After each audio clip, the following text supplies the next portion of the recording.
Pierre Hébert, le grand Pierre Hébert. Parce que tout à l'heure, comme je te disais tout à l'heure, il y a l'ONF a rassemblé ses œuvres pour en faire un coffret.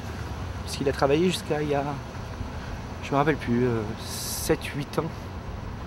Il a pris sa retraite de l'ONF en fait il y a 7 ou 8 ans.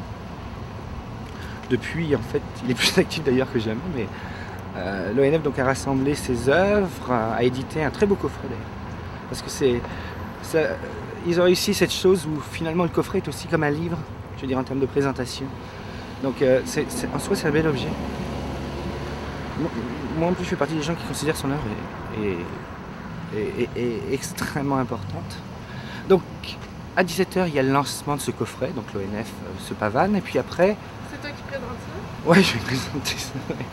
Et après à 8 h il fait une performance, et celle-là c'est pas mal, parce que Pierre Hébert avec René Lucie et Robert Marcel Lepage, qui sont comme deux des personnes les plus importantes sur la scène de la musique actuelle, dans les années 80, ont fait parmi les premières performances en direct, et notamment une dans le métro. Ça s'appelait Chants et danses inanimées du nu, dans le métro ou un truc comme ça. Et quand l'ONF, parce qu'ils voulaient faire un événement autour du lancement au festival, on demandait, et moi on a demandé à Pierre s'il ne voulait pas faire une performance pour,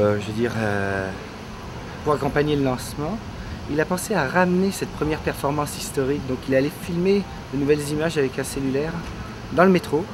Et puis bon, eux, ils travaillent en improvisation direct, et il va intégrer ces images-là. Donc c'est intéressant le rapport historique.